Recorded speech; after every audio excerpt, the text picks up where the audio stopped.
Greetings to all melanated black people all around the world who are followers of the message of William Branham, and more specifically to my brothers and sisters in the Texas Assembly in Trinidad and Tobago and in St. Vincent and the Grenadines. It's really a joy and a blessing to reach out to you and to bring a message of emancipation and liberation to you.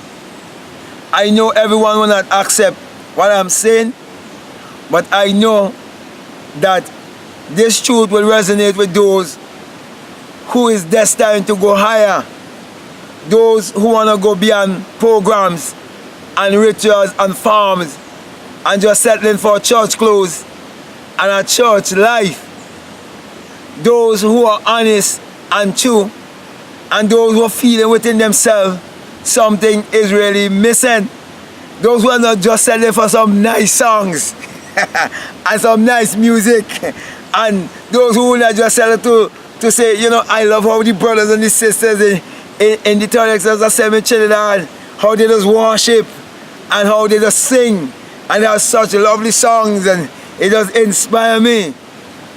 But those who want to come into a true experience, who want to have a true experience, to be a true witness. That's the reason why I want to speak to you concerning William Branham out-of-body experience. And what was the whole meaning behind William Branham out-of-body experience? Because many believers of the message of William Branham are followers of the message of William Branham. They hold on to the out-of-body experience that William Branham would have told them. But basically, they missed the message of symbology. William Branham was really telling you through symbology that the tomb in which God is buried, or which Christ is buried, is the body. And that the skull is Golgotha. That's the reason why. If you know the message, because when you believe you know message. You remember when Billy Paul wanted to go astray? And William Branham gave him the sign. And he said, Billy, stretch out your hand. And he asked Billy, what you see?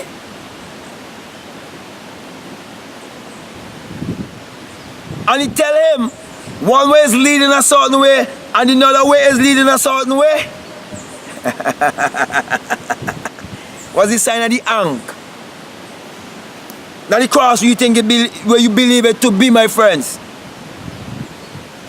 That's the reason why the Bible must be interpreted psychologically. The Bible addresses the human mind and must be interpreted psychologically. The Bible is not literal, it is not secular history, okay?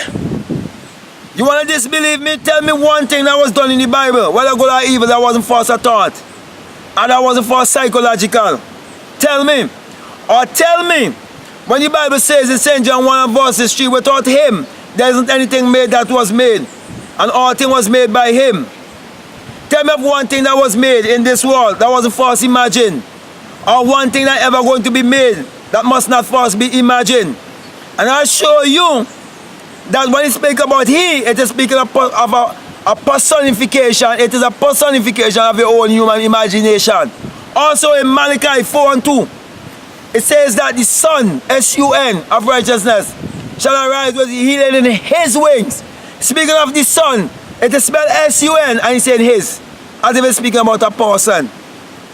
And in Psalms 84:11, it tells you the Lord thy God is a sun and a shield. My brother and my sisters, when you come to have the true body, outer body experience, where you will literally awake within yourself and hear the of the wind, and you will ascend within yourself as a fiery being and exit your skull, you would know that this body is the empty tomb. You would know why the Bible tells you in Luke 17:21 that the kingdom of God is within you, and not to have anyone to tell you, lo, he is here, lo, he is there. That he is a personification of your creative power, which is your own human imagination, which is God in man, the invisible man. Don't let anyone have you to look outside of yourself for that power. You notice, my brothers and my sisters, I'm not pointing you to a church. I'm not pointing you to a congregation. I'm not telling you come and join. I am not giving you a collection bag. I'm not asking you for offering and tithes. Because I understand the true storehouse of God is where I store all of my thoughts. Okay? And everything in this world was first a thought, eh? Okay, I won't go into that. I did a book on that, and you can find my books on Amazon. Okay? And if you want to get in touch with me, you can get in touch with me at Third Exodus Review at gmail.com, or you can get in touch with me at blackmadguru at gmail.com. Okay, and you can check out all my books and Amazon. Meditate to eradicate poverty, or to open the windows of abundance, where I open up Malachi 3 for you, and how to turn water into wine. I am finishing another ebook called The Truth About Marriage. You need to get those books, my brother and my sisters, those of you with an open mind. So, yes, as I was saying, many hold to the out-of-body experience of William Branham, but I had my out-of-body experience. And I'm telling you, it's all symbolic.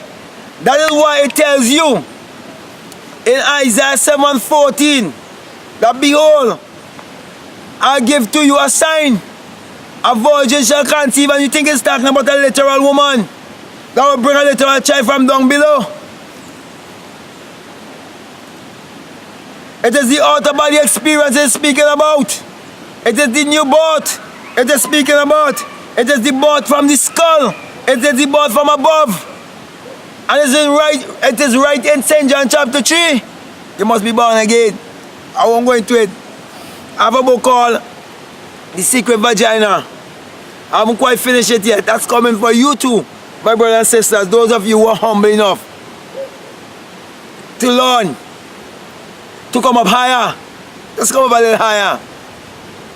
To come out of the forms and the rituals and the self-righteousness. Boy,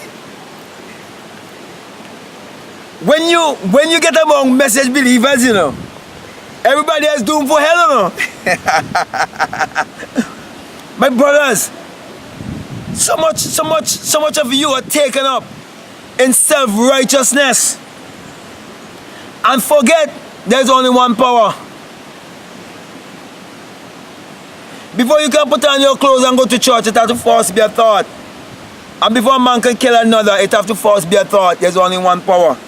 That is why Deuteronomy 32 and 39 tells you, I am the one who kill, and I'm the one who make alive. I'm the one who wound, and I'm the one who heal. And there's no God beside me.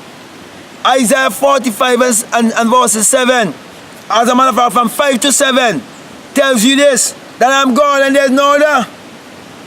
He said, I create darkness, and I create the light. I create the good, and I create the evil. So my brothers and my sisters, the same power that put me to sleep and wake me up, the same power that put you to sleep and wake you up. And God is life, and life is God. And you can't separate God from life, or life from God. Thus, the reason why I'm telling you that there's only one power, but it's your power. It's how you use the power. And also we've been given the power of choice. So you can use the power to do evil, and you can use the power to do good. That's the reason why it is said to you, let your light so shine before men that they may behold your wisdom or your good works, and glorify the God that we have seen in you. And that God is light, and you must be the light of the world. Because when you get the born again experience or the out-of-body experience, you come to realize that the greatest mystery upon this earth can never be known intellectually. It must be experienced. And I'm telling you, the mystery is the S-U-N arising in a S-O-N. And you come to the dawning of a new day. And I'm saying to you, it's right there in Malachi 4 and 2. And you always quote Malachi 4. Malachi 4 and 2. Okay? So, with that being said, my brother, my sisters, you can hold on to the out-of-body experience of William Branham and doubt my out-of-body experience. I am not speaking from ego. I am saying that's the only time I recognize and realize that I've been called and sent. As a matter of fact, I know I was called before when I was 30 years of age. Okay, because I recognize the voice was saying to me that I am sending you. Okay, and then what I would have experienced in that dream when I was 30, it took place within me. That's how I know that the Bible is your own biography. And as it is without, it is within. So you get in way, basically you see the projection of what is within you. That's why when you hold a flash drive in your hand, you're not seeing anything. When you plug it into computer, you're seeing all the things that is stored in it.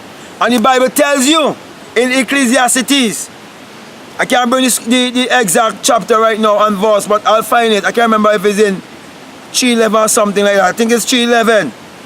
That God download everything inside of you that you won't know. Unless you're awake, you won't know. He put the eternity in the mind of man. So with that being said, my brother, my sister, I believe I got my message across to you, and I want to give you the sign of the eye. Matthew 6:20 says, if the eye be single, your whole body will be full of light. And when your whole body is full of light, you will be the light of the world. So let your light so shine before men that they may behold your wisdom and behold your works, or your good works, the things you will do, the things you will say, the life you would live, and how much you would influence your society and leave a legacy. And I will glorify the God that you will have seen in you. Peace, love you, I'm out.